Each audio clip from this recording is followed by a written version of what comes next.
Assalamualaikum warahmatullahi wabarakatuh. Selamat datang kembali di channel Kuliah Akuntansi. Belajar seputar akuntansi dari YouTube. Bersama saya, Sabirin MAK CPA.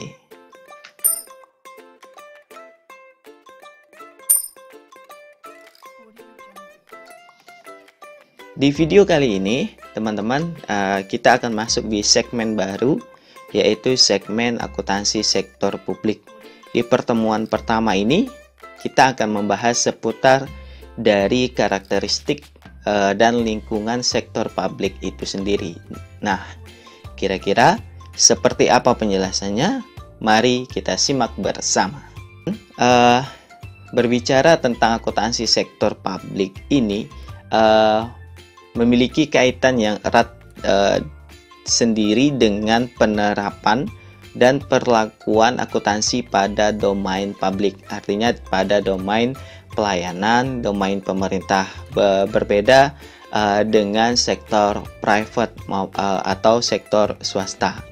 Nah, domain publik atau domain pemerintah ini sendiri juga memiliki wilayah atau skup dan yang sangat luas secara kelembagaan, mulai dari misalnya pemerintah pusat, pemerintah daerah, pemerintah kabupaten, dinas-dinas, sangat luas sekali dari skup dari pelaksanaannya.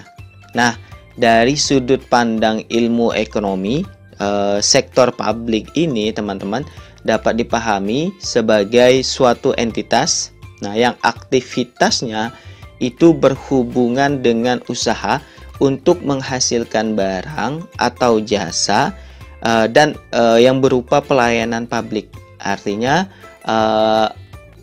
keutamaannya adalah memberikan pelayanan publik kepada masyarakat dengan dalam rangka apa yang dilakukan tadi, barang dan jasa tadi ditujukan utamanya adalah untuk memenuhi kebutuhan dan hak publik. Misalnya ada universitas, itu untuk memenuhi kebutuhan sekolah. Ada rumah sakit, itu untuk memenuhi kebutuhan dan hak dari kesehatan. Nah, dalam beberapa hal untuk sifat dan karakteristik dari sektor publik ini, akuntansinya ini berbeda dengan sektor private atau sektor swasta. Nah, perbedaan sifat dan karakteristiknya ini karena disebabkan oleh beberapa hal yang mempengaruhi.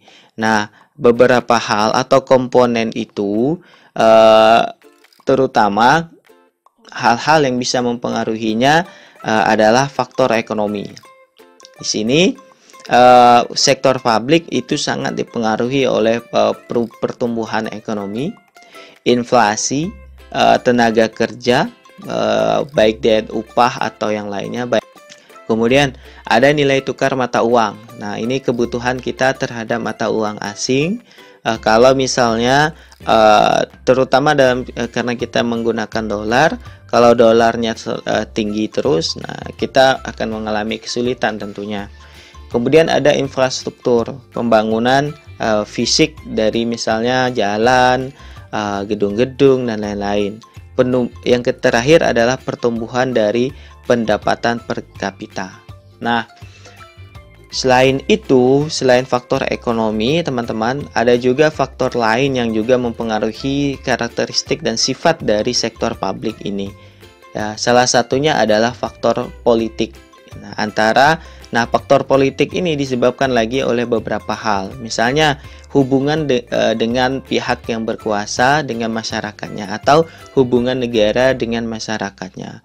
Legalitas dari pemerintah. Ada kekuatan tidak di masyarakat pemerintah ini. Dipercaya tidak oleh masyarakatnya pemerintah ini. Nah, misalnya seperti itu. Kemudian, tipe dari rezim yang berkuasa itu seperti apa? Demokratis kah atau justru sebaliknya. Nah, ideologi negara selanjutnya. Seperti kita, berarti ideologi kita Pancasila. Nah, seharusnya kebijakan-kebijakan politik itu bercermin dari sila yang 5 itu. Kemudian perilaku dari elit politik itu sendiri seperti apa. Dan selanjutnya ada jaringan internasional. Jadi banyak hal yang bisa mempengaruhi faktor politik yang nanti pada akhirnya juga akan mempengaruhi karakteristik dan sifat dari sektor publik ini. Nah, selain dari faktor politik, ada juga faktor kultural atau faktor budaya. Nah, yang mempengaruhi dari sektor publik di Indonesia. Faktor kultural ini misalnya pengaruh dari agama, kebudayaan, ras, sistem atau budaya atau nilai yang ada di suatu masyarakat. Bayangkan Indonesia ini beda-beda, tiap pulau beda. Nah, apa sih perbedaannya antara sektor publik dan sektor private? Nah, dari pertama kita akan bahas dari segi tujuannya. Tujuan organisasi. Kalau sektor publik itu non-profit, artinya bukan untuk cari untung. Beda dengan sektor swasta atau sektor private, itu pasti profit oriented. Dari segi sumber pendanaan, nah kalau sektor publik itu dibiayai oleh pajak, retribusi, hutang obligasi pemerintah, laba dari BUMN maupun BUMD, serta penjualan aset negara. Nah, sedangkan dari sektor swasta, pembiayaannya biasanya dari mana sih? Nah, kalau swasta biasanya dari pembiayaan internal, patung-patungan lah, modal sendiri atau modal laba ditahan, penjualan aktiva, atau misalnya juga dari hutang, obligasi, penerbitan saham, dan lain-lain.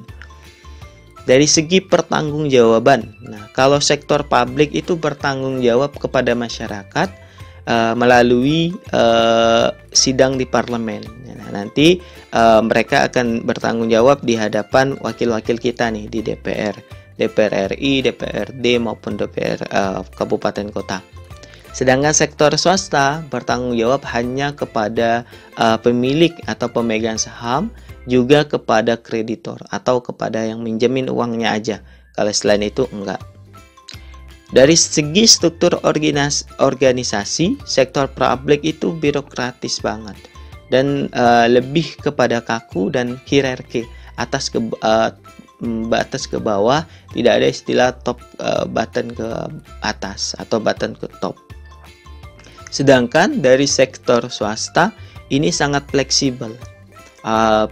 Kalau kita gambarkan strukturnya itu seperti piramid lintas fungsional, jadi bisa saling berinteraksi lah, birokrasinya tidak terlalu kaku, dan ada promosi yang bisa membuat orang naik pangkat tiba-tiba. Sedangkan kalau di sektor publik kan harus melewati beberapa syarat dulu.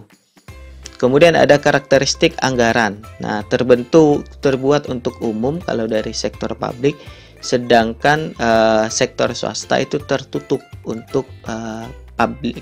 Artinya kalau publik itu bisa diakses dari segi anggarannya berapa, tapi kalau swasta tidak. Tapi yang terbuka dari private itu laporan keuangannya, karena dia perlu dibaca oleh para pengguna.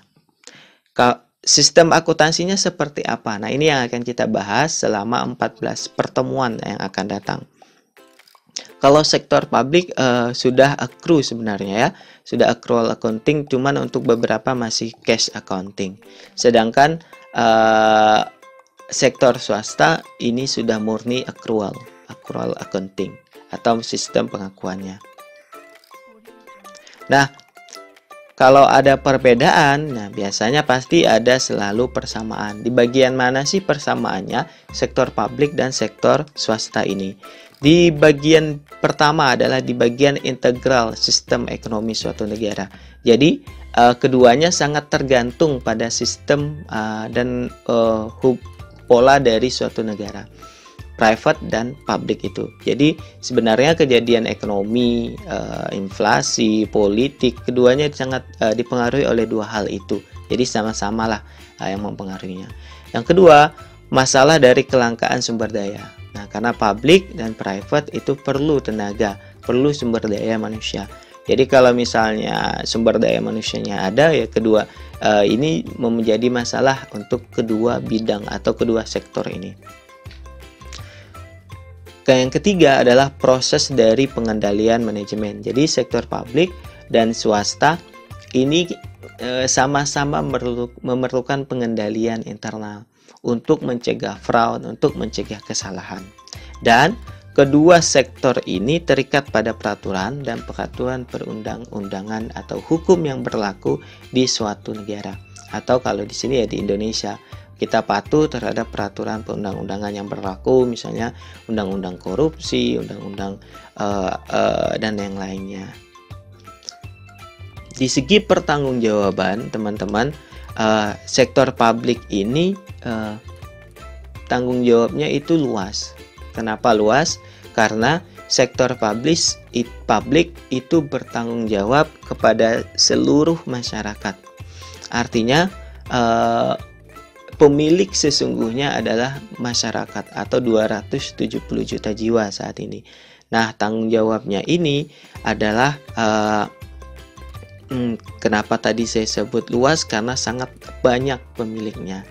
Artinya di sini sebagai yang diberi amanah pemerintah atau wakil rakyat ini wajib mempertanggungjawabkan kepada kita dalam bentuk vertikal maupun horizontal.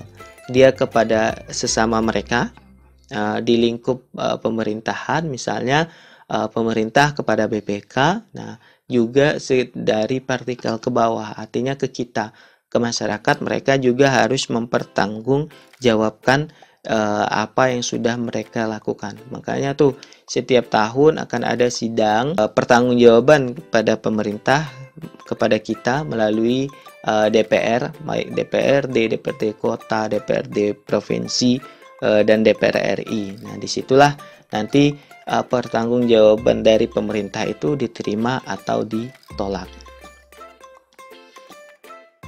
Nah, demikian teman-teman penjelasan saya mengenai sifat dan karakteristik dari akuntansi sektor publik. Nah, lebih khususnya tentang sektor publik sebelum kita masuk pada proses akuntansinya.